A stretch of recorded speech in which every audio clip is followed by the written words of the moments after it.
একদম ইউথ যারা রিপ্রেজেন্ট করছেন তারাই আমাদের এই সিনেমায় ডিরেক্টর হিসেবে পার্টিসিপেট করছেন। এবং দ্বিতীয়, বাংলা সিনেমার একটা বৃহত্তর ইতিহাস আছে এবং সেই ইতিহাসটা আমাদের মনে হয়েছে মানুষের কাছে পৌঁছে দেওয়াটা আমাদের দায়িত্ব। এই প্রোগ্রামে এই প্রজেক্টে করা হয়েছিল আমাদের আইডিয়া এই ব্যাপারটা নিয়ে।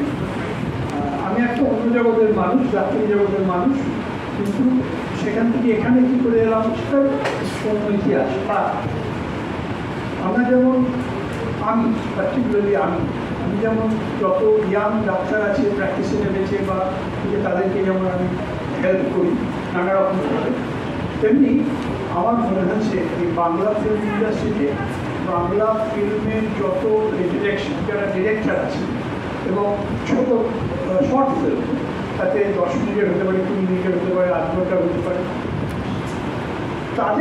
তারা যে ছবি করছে, একজন ব্যক্তিগত মানুষের স্বপ্নের একটা আলাদা মর্যাদা আছে, তার গুণগত মান বিচার করা একটা লেভেল পর্যন্ত যায় না, কাজে সেটা সম্মান পাওয়া উচিত স্বপ্ন হিসেবে।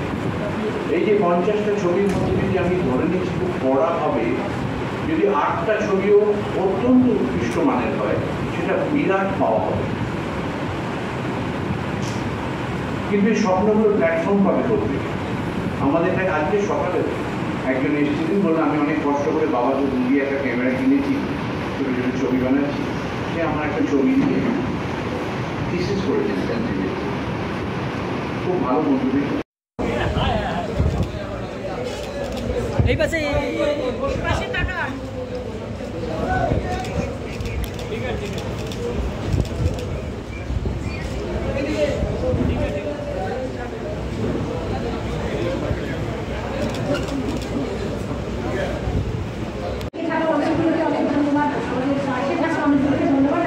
সরাসরি এরপর চলে যাব আমাদের সকলের প্রিয় অভিনেতা প্রদীপ ভট্টাচার্যের কাছে।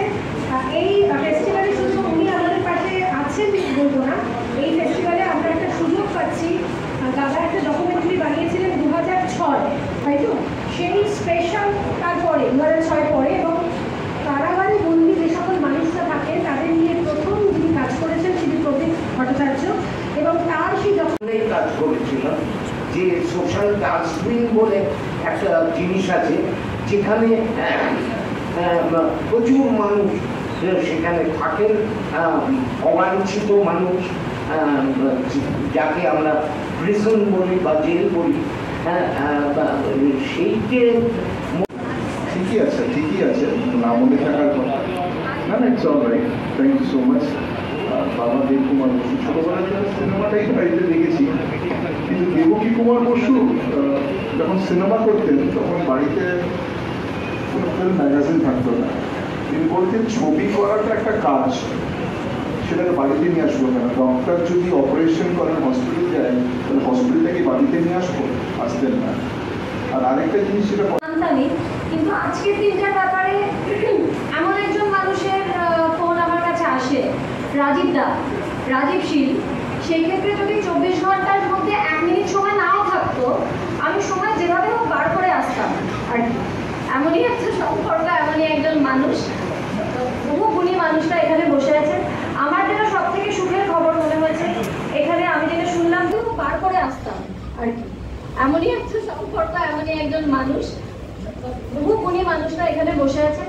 আমার যেটা সব থেকে সুখের খবর মনে হয়েছে, এখানে আমি যেটা শুনলাম 35 বছরের নিচে যেসব পরিচালকরা যারা নতুন কাজ করেন, আমিও যেহেতু আমার ছবিটা ভীষণ অভিনেতা অভিনেত্রীরা উপস্থিত ছিলেন, এখান থেকে সমস্ত এবং অভিনেতাদের যেভাবে কৌশিক গাঙ্গুলির মতো পরিচালক, যেভাবে প্রসেনজিৎ চ্যাটার্জির মতো অভিনেতা, ঋতুপর্ণা সেনগুপ্তর মতো অভিনেত্রী, যেরকম প্রযোজক দেবাশিস বোসের মতো মানুষরা আমাদের পাশে এসে দাঁড়িয়েছেন, আগামীতেও আমরা চাইব যে এভাবেই নতুন প্রজন্মের পাশে যেন এই মানুষগুলোকে আরও বেশি করে আমরা পেতে পারি। এবং এই 3 দিনের যে প্রয়াস নিয়ে আমরা ফেস্টিভ্যাল করছি, সেই প্রয়াসটা যেন আমাদের সাকসেসফুল হয়।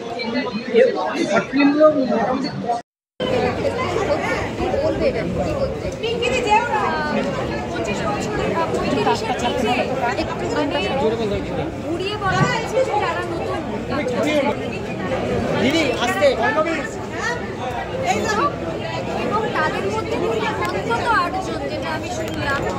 যাদের ছবি শ্রেষ্ঠ বলে ঘোষণা করা হবে, যে 8টি সেরা ছবি 50টি ছবির মধ্যে, এবং তারা পরের ছবি বানানোর জন্য যে অর্থের আজকের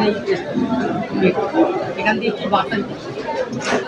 এখান থেকে বার্তা বলতে যে সমস্ত ইউথরা রয়েছে যারা একটা প্ল্যাটফর্ম প্রতিনিয়ত খুঁজে বেড়াচ্ছে, তো তাদের জন্য একটা ভীষণ ভালো প্ল্যাটফর্ম আর খুবই প্রেস্টিজিয়াস জায়গায় দেখানো হবে সত্যজিৎ রায় ফিল্ম ইনস্টিটিউট, যেখানে অনেক মানি